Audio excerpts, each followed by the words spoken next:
Bu bizning hech qachon birlashmasligimiz uchun maxsus qilingan tarix. Батырларыбыз эле, каармандарыбыз эле дей бербестен, алардын ишмердүүлүгүн да карашыбыз керек. Aynan o'sha imperiyaning tarixchilarining yozgan narsasi ular uchun tarix, o'zimizning tarixchilar yozgan narsamiz ular uchun ertak. Chunki ularning mafkurasini asoslamaydi-da.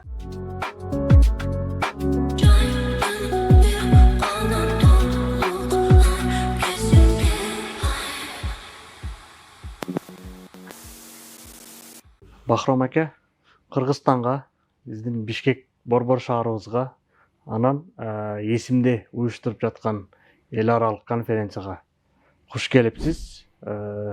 Бахром аканы тааныштыра кетсем, Бахром Мирзаев Катаган курмандыктары мамлекеттик музейинде илимий кызматкер болуп иштейсиз. Сизге бүгүнкү биринчи суроом, бүгүнкү эсимде уюштуруп жаткан конференцияга деги эле ушул эсимденин иш аракеттерине кандай баа бересиз? Avvalo rahmat taklif uchun, esimdeni bu tashkil etgan konferensiyasi uchun o'ylaymanki, bu yerda mavzularidan ma'lum, bu bitta Qirg'iziston uchun emas, bu butun bir o'sha postkommunist davlatlarni ko'pchilik yoshi kattasi oldida muammoli masalalarni qo'ygan va shunga tegishli insonlarni butun dunyoda o'rganadigan tadqiqotchilarni muhokama qilyapti. Buning uchun alohida rahmat aytaman va konferensiya oldiga qo'ygan maqsadi juda baland. Bu nafaqat o'tmishni baholash uchun, balki kelajakni bir tasavvur qilish uchun ham biz shu savollarga javob berishimiz kerak. Bu yerdagi hozir oldingi olimlarni gaplari, ayniqsa Jardi qozog'istonlik mutaxassisning gapi menga juda ham yaxshi nima bo'ldi. Afrikadagi o'sha bizdan 50 yil, 30 yil oldin mustaqillikni qo'lga kiritgan davlatlarning holigacha boshqa tillar, boshqa madaniyatlar ta'sirida, ya'ni mustaqil bo'ldi degani bu hamma narsa uchun yo'l ochildi degani emas. Qachonki ko'pchilik o'sha qadriyatlarni, o'sha kolonial an'analarni, traditsiyalarni yo'q qilmagunimizgacha, demak bu voqea sodir bo'lmaydi. Demak, mana shu masalalarda muhokama qilinadigan ishlar o'ylaymanki juda chuqur o'ylangan va yaxshi ish. Бүгүн бул конференциянын ачылышында биздин агайыбыз Тынчтыкбек Чоротегин 1991-жылы 30 августта Совет доорунда 37-38 жылдары репрессиядан курман болгондордун тиги жайы табылып Ата-Бейитте. Анан ал жерде курман болгондорду кайрадан башынан ак кепиндеп көмүп, алардын атын, таза атын кайрадан тарыхка кайтарып берди деп айтты да. Бул багытта Өзбекстанда кандай иш-чаралар болуп жатат? Эс тутум, хатыра боюнча Өзбекстанда кандай саясат жүрүп жатат? Музейлерде кандай иш-чара болуп жатат? Жана өзүңүз иштеген Катаган курмандыктары музейинде дагы кандай иштерди алып барып жатасыздар? Bizda ham xuddi shunaqa, men Tinchbek og'ani gapini eshitib o'xshashlikni his qildim. Qaysi ma'nodaki, bizda har yili mustaqillik bayrami 1-sentyabr bo'lsa, 31-avgust kuni o'sha bosh bizim muzeyimizga davlat rahbari, hukumat kelib, shu Qatag'on qurbonlarini o'sha Qur'on tilovat qilib, keyin ikkinchi kuni, undan keyingi kun mustaqillik bayrami boshlanadi. Bu har yillik an'ana. Ya'niki bugungi kunda, keyingi yillarda masalan o'sha reabilitatsiya masalasi ko'rilyapti. Masalan 1000 dan ortiq inson keyingi 3 yil, 4 yilning ichida, bular kimlar? Diniy ulamolar, bular istiqlolchilik, o'sha paytda bosmachilik deb ayblanganlar. Bularning orasida juda ko'p Qozog'istonlik, Qirg'izistonlik, boshqa qardosh xalqlar bor, turkmanlar bor, sababi tojikistonliklar bor. Sababi ular nima uchun oqlanmadi 50-yillarda, nima uchun oqlanmadi desangiz, 89-yilda katta oqlov paytida Gorbachev nima uchun oqlamadi? Chunki ular kurashgan edi, qo'liga qurol olib. Ular o'sha amirning, xonning ishida edi. SSRning buni maqsadi yo'q. SSR buni oqlash oldiga maqsad qo'ymagan, chunki ular qo'lida qurol bo'lgan degan. Qurolni nima uchun olgan? Qurolni nima uchun olgan? O'sha istiqlol uchun, hurriyat uchun, bu qahramonlik edi. Qurol olganda nima qurol oldi? Bor yo'g'i pichoq. Pichoq bilan sening demak 20-asr qurolingga qarshi chiqayotgan odam aybdor bo'ladimi? Demak, bu yerda tarixiy adolatsizlikni tiklash uchun bugungi kunda O'zbekistonda o'sha ham hukumat tashkilotlari, ham xalqning har bir gazetada bitta maqola ketadi. Xalqda, yoshlarda ham katta bir ehtiyoj bor. Bitta muzeyimiz bugun 15 ta bo'ldi. O'sha Tinchlikbek og'a aytdi, bu yo'nalishda xuddi shu narsalar aytilganday Qozog'istonda alash masalasi juda katta qiziqish bilan hamma tomondan, ya'niki kimlikni, o'zlikni anglashga bo'lgan katta bir jarayon ketyapti jamiyatda. Mana shu ehtiyojga, mana shu savroqqa javob berish uchun biz bu konferensiyalarni o'tkazyapmiz va birgalikda o'ylayapmiz. Shu ma'noda. Ушундан эле менде кайра суроо, каттаган курмандыктары жөнүндө бир аз айтып берсеңиз, эмне үчүн каттаган курмандыктары деп аталып калган? Алар кимдер? Ошол боюнча. Bizda qatag'on qurbonlari deganda, ya'niki Stalincha repressiyalar butun dunyoda qabul qilingan. Bolshoy terror deydi, katta qirg'in deydi. Buni butun dunyo biladi. Keyinchalik Stalindan keyin 2 yil o'tmay SSRning o'zi ham tan olishga majbur bo'ldi. Lekin biz buni bo'laklarga bo'lganmiz. Bu qachondan boshlandi? Stalindan oldin yo'qmidi? Masalan, o'sha imperiya mustamlaka bo'lgan paytda, masalan 16-yil voqealari, mardikorlikka qo'zg'olon deydi, Qirg'izistonda Urkum bor, bizda Jizzax qo'zg'oloni ko'proq. Xuddi shu narsa hattoki o'sha paytda Xorazmda ham kechdi. Ya'niki o'sha qiynoq, qatag'on qirg'inlarga o'sha erk uchun kurashadigan, undan oldingi Dukchi-Eshon qo'zg'oloni bo'ladi. Bizda juda ko'p bu narsa va mana shunday nohaq zulm ko'rganlarning xotirasi va tarixdagi xizmatini o'rganadigan yo'nalish. Endi buni ichida bir paytlar sovetlar bilan bo'lib, masalan Fayzulloh Xo'jayev, davlat rahbarlari bor, katta olimlar bor, san'at odamlari bor, boya aytilganday istiqlol uchun kurashgan bosmachi deb nomlanganlar bor. Yaqinda oqlandi o'sha Ibrohimbek Laqayga o'xshagan, Muftiy Sadriddinxonga o'xshagan, ya'ni diniy ulamolar bor. Qaysiki shu millat o'zligi uchun kurashib yoki bo'lmasa adolat uchun kurashib, bu yo'lda sovet mafkurasi, ideologiyasining tazyiqiga uchrab, agar u otilish shart emas, lagerlarga jo'natiladimi, ishdan olib tashlangangacha ham biz uni qatag'on qurboni deb hisoblaymiz. Sababi uning avlodlari ham, uning farzandlari ham bu ta'qib bilan SSR davlatining dushmani sifatida ko'rilgan, ularning mulklari tortib olib qo'yilgan. Masalan, birovning mulkini nohaq tortib olinishini ham bu adolatsizlik bu. Ya'ni shu uchun demak bizning yo'nalishimiz qatag'on qurbonlari muzeyining tadqiqot obyekti juda katta. Bu jadidlardan boshlanib, bu o'sha hattoki o'sha kompartiya vakillari bo'lib, o'sha xalqi uchun qatag'on bo'lib yo'q qilib yuborilgan bo'lsa, bular ham bizni tadqiqot obyektimizga kiradi. O'rganamiz va ular haqidagi, ularning faoliyati haqidagi natijalarni o'zimizning kitoblarimiz bor. Men olib kelibman. Esimdagi taqdim qilaman kutubxonasiga va maxsus o'sha tom kitob bilan chiqarib ishlab yotirmiz. Aябай жакшы бир маселени көтөрдүңүз. Анан ушул жерден биздин Кыргызстанда коомдо болуп жаткан кээ бир нерселер тууралуу дагы айткым келет да. Бизде элдин арасында, ал тургай тарыхчылардын арасында деле басмачылар көтөрүлгөндө, алардын баардыгы эле апакай адамдар эмес да, ак адамдар эмес да. Алардын ичинде ууру болгон, кылмышкер болгон, зыян алып келген адамдар деле болгон. Анан басмачылардын баарын эле актаган болбойт деген тарыхчылардын арасында дагы көз караш бар да. Анан ушундан эле менде сизге суроо пайда болуп атат. Өзбекстанда бул тарых илими ичинде басмачыларга болгон көз караш биздикинде эмне талаш тартыштар барбы же жалпы жонунан эле тарыхчылар бул басмачыларды мындай совет бийлигине күрөшкөн, батырлар катары кабыл алып калдыбы? Ha, bu muammo bor. Bu muammo bor, chunki Sovet davri arxivlarida tom delolar turibdi.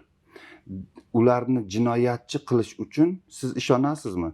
Madrasada mudarris bo'lgan, elding imomi bo'lgan katta odam masjidda borib bachavozlik qilib, zo'ravonlik qilib, ichkilikbozlik qilib, shu yerda odam so'yishiga ishonasizmi?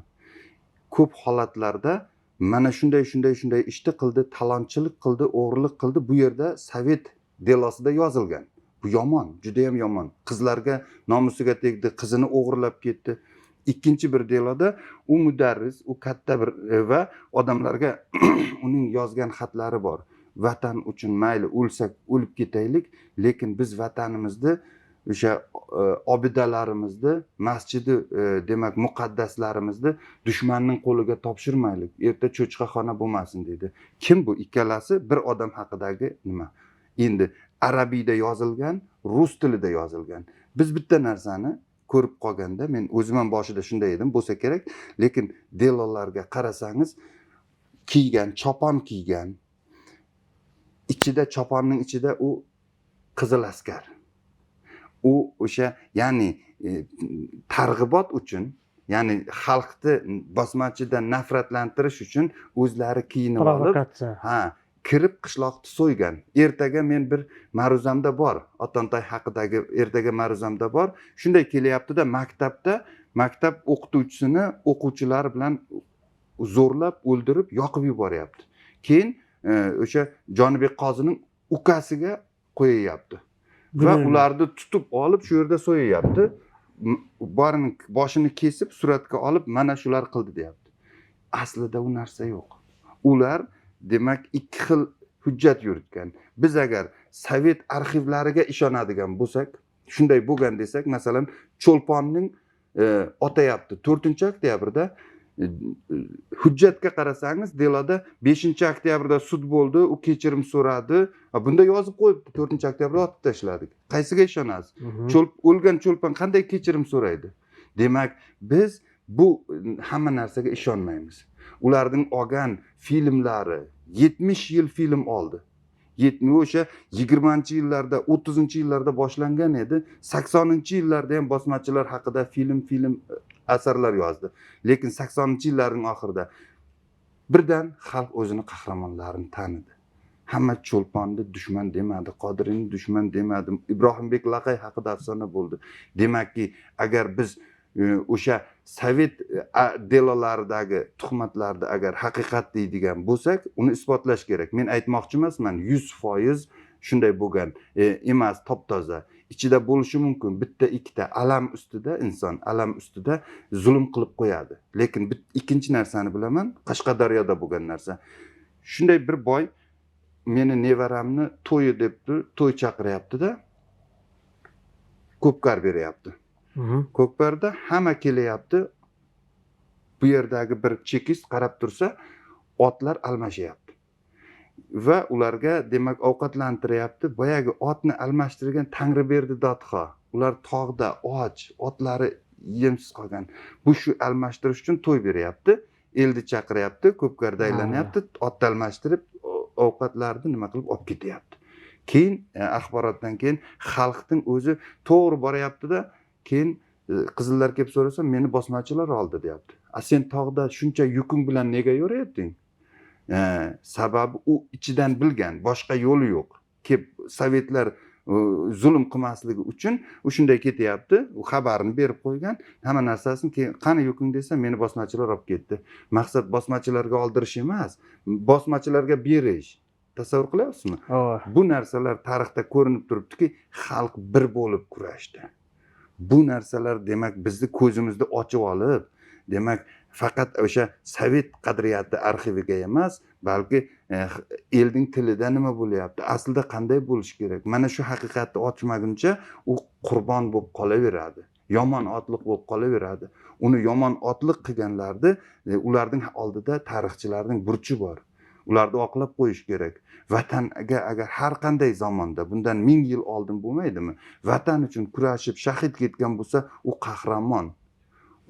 u qahramon sifatida qoladi. Demak, ular yashab qolishga, ularning ham xotin, bola chaqasi bor edi, mulkidan ayrilishni istamasdi.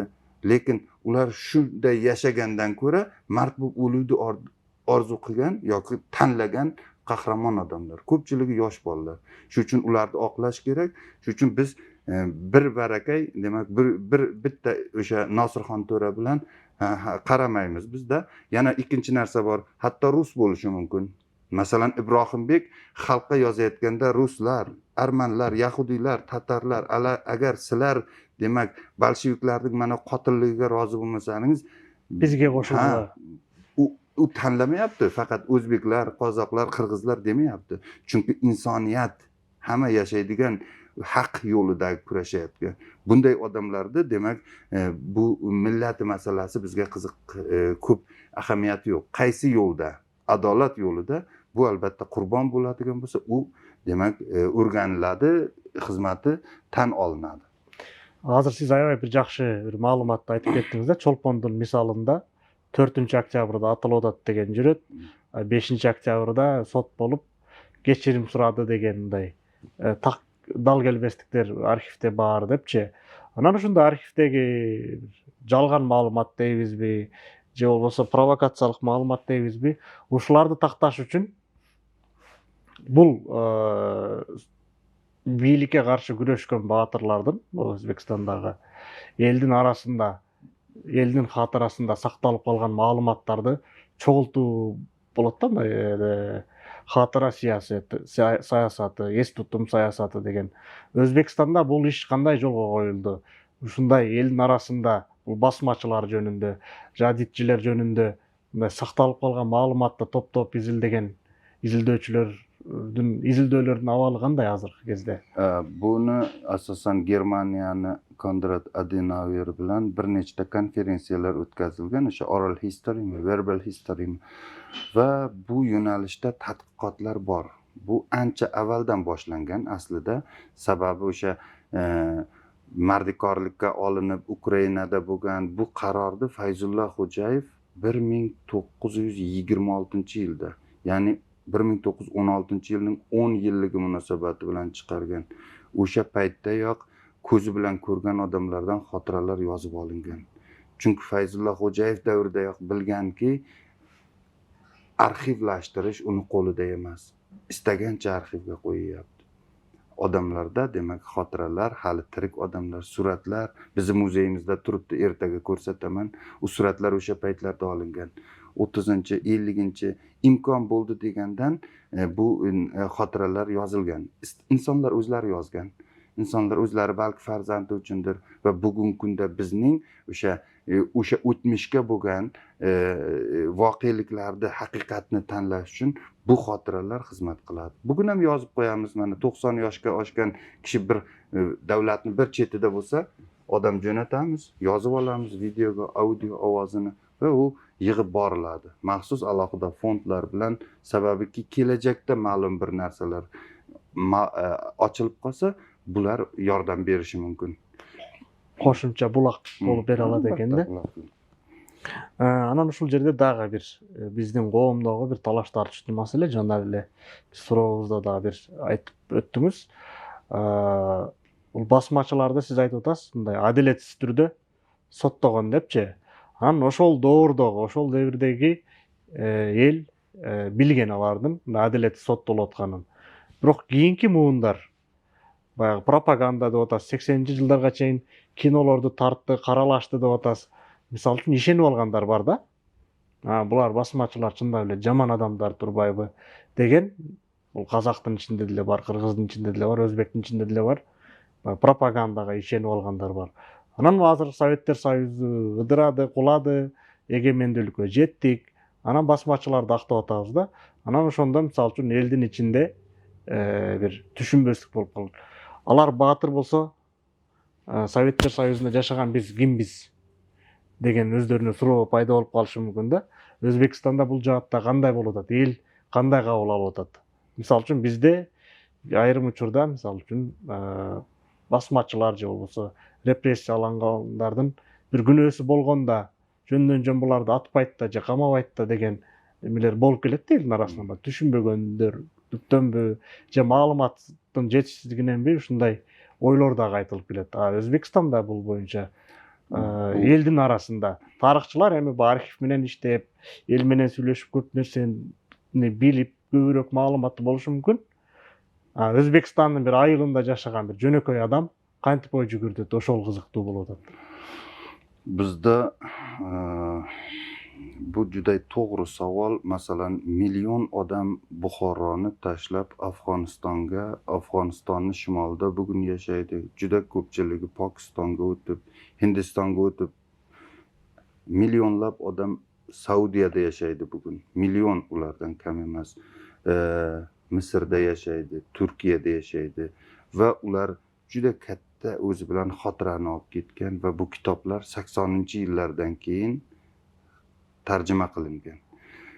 Bu tarjimalar ular bilan o'sha tadqiqotlar, tarixchilarda va televideniya orqali haqiqat bugun masalan Amrolimxonning nabiralari keladi, maxsus mana shunday suhbatlar qilinadi. Ularda axborot qanday?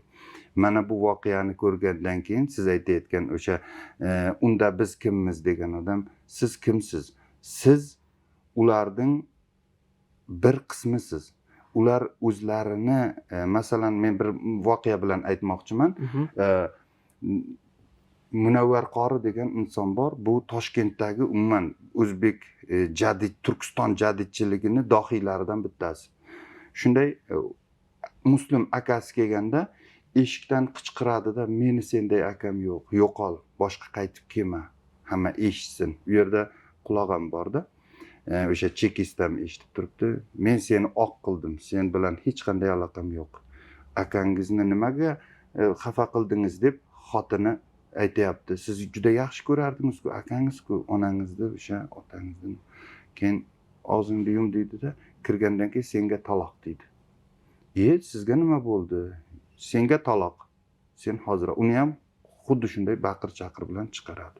Shunda u xotini yozganki, nimasidir sirg'asimi qolgan ekan, kelsam ertalabga kelsam, ana yostiq ho'l. Ertalabgacha yig'lab chiqqan. Va keyin men kechirdim. Bizni saqlab qolmoqchi. Ular saqlab qolgan bugun qolgan qirg'izlar. Ular saqlab qolgan bugun bu yoqda qolib yashaganlar. Sizlar hech narsa qilmanglar. Faqat yashanglar. Chunki shu yilda chunki qirg'in juda qattiq ketdi. Mana Galadomor bilan qariyb 40% dan ortiq qozoq, ukrainlar, bu qirg'inlar bolsheviklar uchun o'zi siyosatini o'tkaza oladigan qismiga na dunyo xabar oldi. Hech kim dunyo o'yinini, raqsini tomosha qilib o'tkazdi ular. Samolyotini uchirdi. Hech bir voqea bizda nima bo'layotganini, bugun dunyoning bir burchagida bir qon to'g'ib kulsa, odamlar, jurnalistlar aytayapti.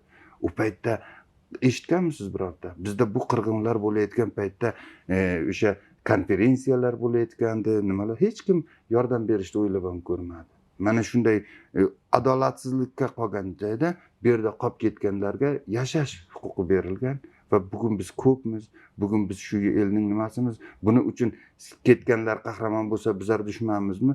Bunaqa o'yni qilish uchun demak unga asos kerak. Ichida lekin o'sha bolsheviklarga xizmat qilgan kimsalar bo'ladigan bo'lsa, endi masalan Polshada, Germaniyada, muzeylarda juda qattiq o'sha shtazi ishchilariga juda qattiq. Bizda masalan imkon qadar nima qilmaymiz. Chunki ular xoinlik istab emas, balki jonni saqlab qolish uchun. Bir xil odam qo'rqoqroq bo'ladi, bir xil odam nimaroq bo'ladi. Shu uchun baribir ertadir indindir hukmi beriladi. Lekin bugun xalqni bo'lmaslik uchun biz shu mavzuni kamroq ochamiz. Lekin baribir o'sha qahramonlik qilganlarni ko'proq yoritamiz. Sababi millat ichida qahramonlik, vatan, millat oldidagi burchini biz yo'qotmasligimiz kerak. Shuning uchun biz 1000 yildan beri Turkiston yerida yashayotgan xalqlarimiz, bobolarimiz ham shunday yashagan. Shulardan omonat vatan uchun kurashganlarni biz qahramonlarimiz, botirlarimiz deb alqaymiz. Bu haqda film qilamiz, kitob yozamiz. Shu ma'noda.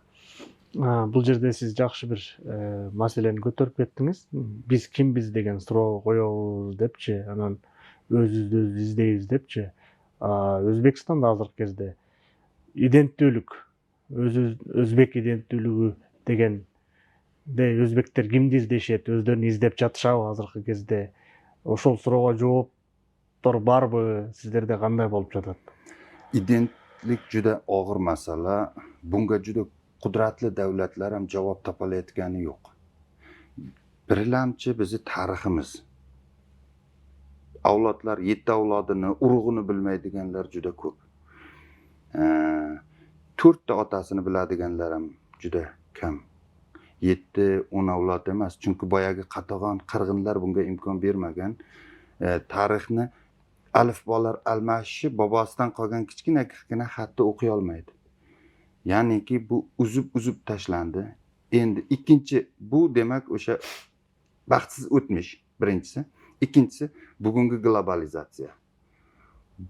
Bu ham juda ham murakkab ketyapti. Shuning uchun men ishonmayman bir davlat doirasida buni eplash juda qiyin. Juda katta xarajatga tushadi. Juda boy davlat.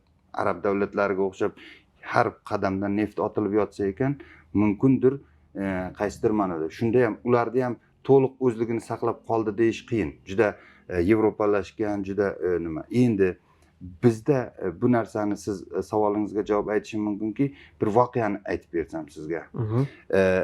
Shunday buni eshitgansiz, tarixchisiz. 1000 yil oldin o'sha Xitoydan kelgan elchi Chansi Xorazm Farg'ona xonining qabuliga yoziladi. Qabulga yozilgan paytda Farg'onani bilib oldin u josusku, xufiyaku, biladi, hech qanday Xitoy bilan urushadigan kuchi yo'q. Birinchidan armiyasi yo'q, ikkinchidan mudofaasi juda mustahkam emas, aholisi ko'p emas. Keyin belgilangan kuniga keladi. Kelsa qarasa ko'zi xafa bo'ladi.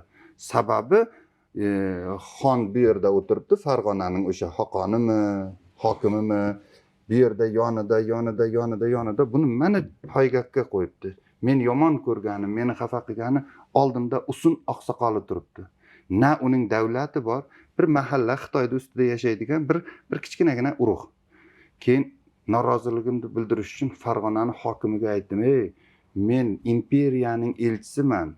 Sen ustimdan kulganda yonimda 4 ta echkisi bor usundi mendan teparoqqa qo'yib, kosasiga suyak solsan. Meni poygakda qo'yganingdek kosamda ham suyak yo'q. Nima deb javob berasan? Biz senga urush qilamiz" deganda aytadiki, "Mumkin, lekin bu meni suyagim. Buni davlatchiligi, imperiyasi bo'lmasligi mumkin, lekin mana yonimda, oldimda turganlardan men uyalaman. Sen imperiya bo'lsang, seni olib kelib to'rga o'tirg'izib qo'ya olmayman. Bu suyagim. Shuning uchun senga bunga suyak kosasiga solganim, bu demak meni qonim. Biz qardoshmiz. Shuning uchun bu masalaga aralashma, dardingni davom et." Mana shu voqeadan deydi o'sha Chiansian. Ozginadan keyin bu yoqdan qaniqdan arg'inlar keldi, boshqa qildi. Xullas Farg'onani biz bosib ola olmadik deydi. Ya'niki tasavvur qiling, butun bir kenglikdagi bitta hokimning to'g'ri qarori demak shunday qudratli. Bu qudratlar har doim bizga xavf solgan. Men uchun Chingizxon yoki Timur nima emas, qanaqadir alohida bir ilohiy odamlar emas. Masalan, Amir Temurni o'sha oqsoqligini hamma biladi. Chingizxon ham taxtga chiqqanda 50 dan oshib qolgan bir chol edi. Qanday dunyoni bosdi?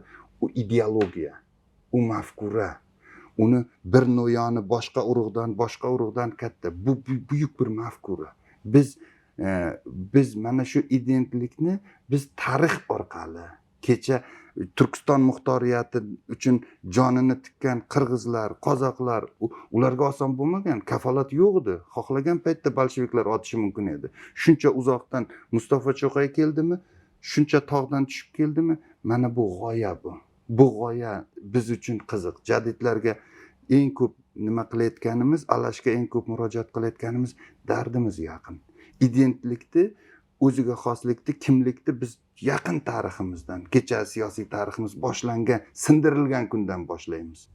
Va shundan o'ylaymanki, shu orqali chiqsak biz osonroq maqsadga erishamiz. Lekin alohida chegaramiz ichida, bayrog'imiz ostida bitta o'zbeklik g'oyasi yoki Qirg'izistonda qirg'izlik bunday desak, biz bo'lingandan keyin biz buncha xarajat qiladigan bolalar tug'ilyapti, o'qitish kerak, ijtimoiy xarajatlar juda katta, dunyodagi iqtisodiy o'sish juda katta.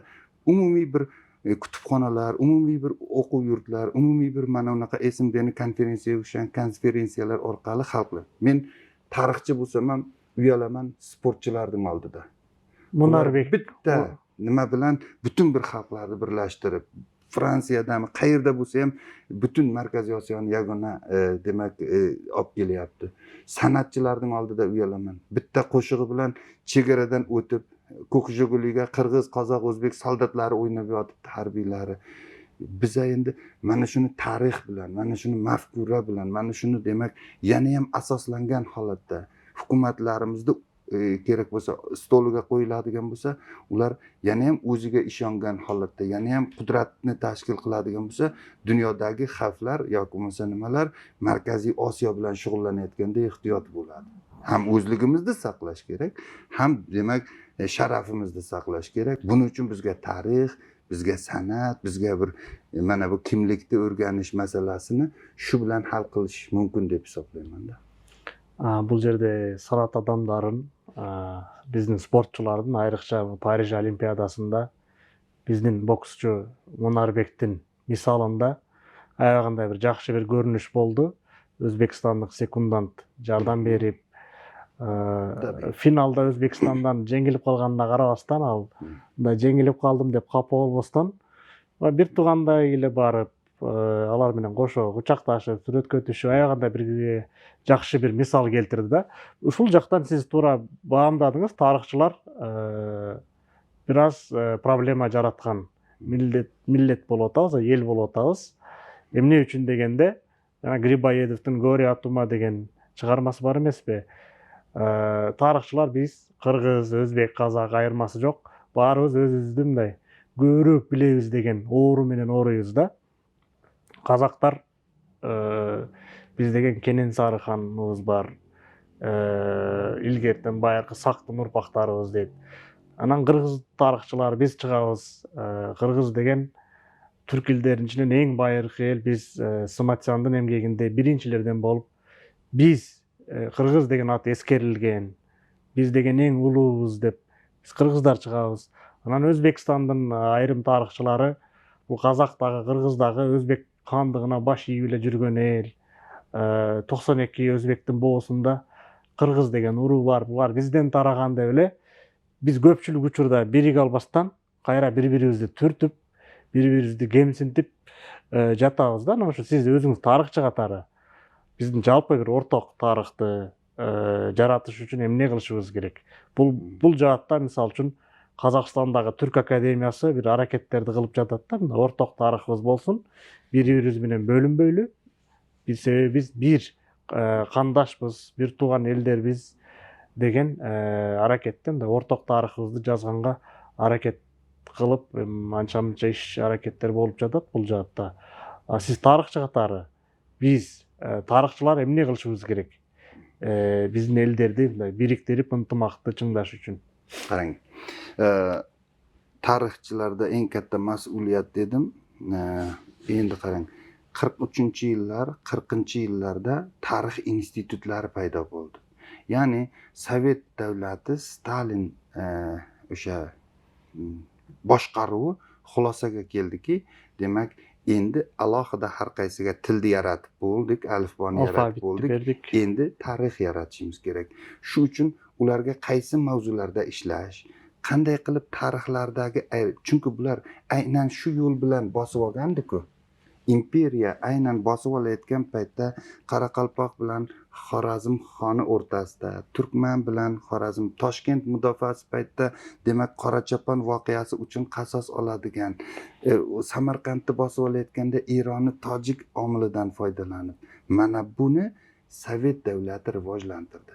Va har bir tarixchilari demak tarixchilari ularning o'sha boyagidagi tarixini yaratgandan keyin aytganingizdek muammo chiqdi.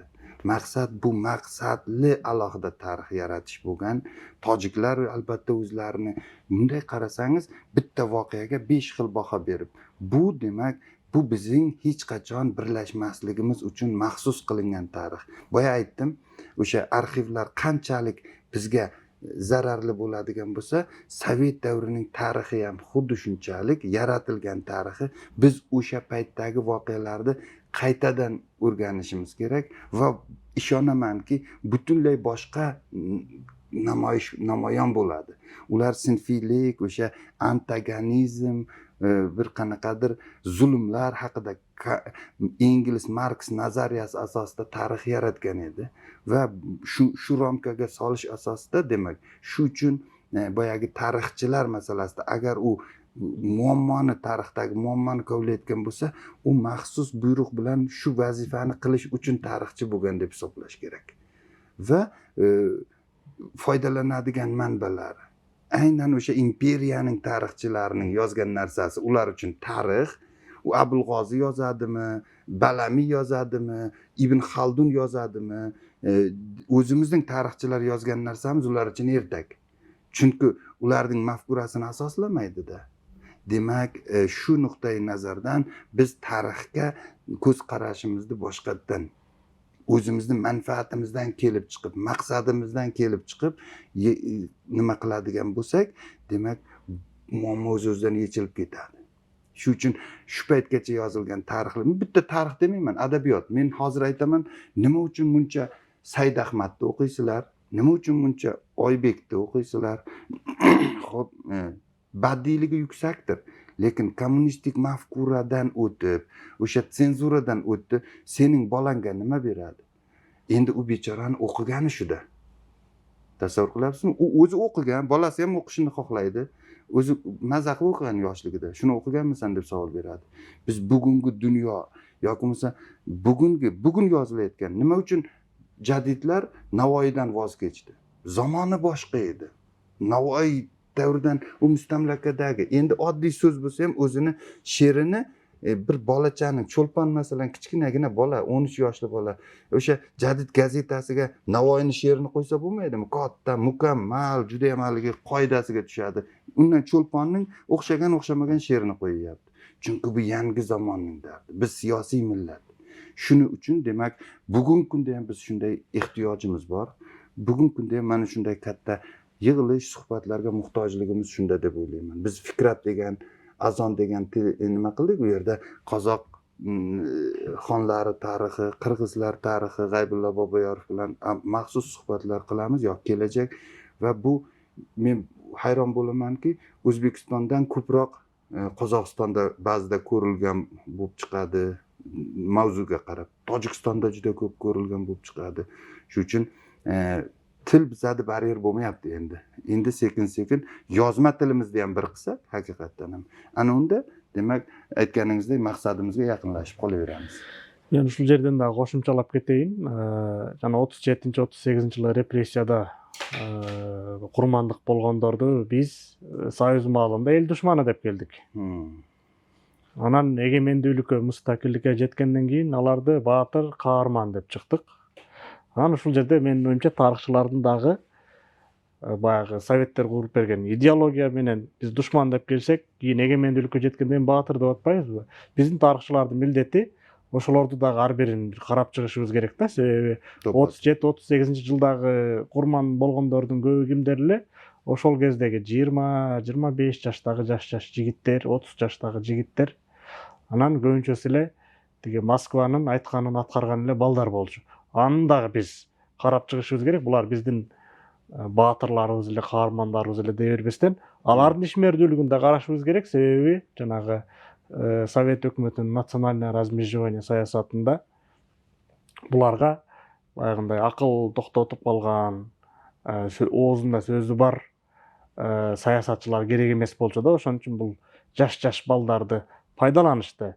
Ар бири өздөрүнүн алфавитин жазды. Бул жерде тиги Поливановдун ишмердүүлүгүн да биз башынан карап чыгышыбыз керек. Себеби ал Биз кыргыз коомунда Манасты изилдеген гениалдуу бир тилчи, фольклорчу деп жүрөбүз. Анын биздин чөлкөмдү бөлүп жана жарган саясат боюнча алган ордун дагы биз башынан карап чыгышыбыз керек.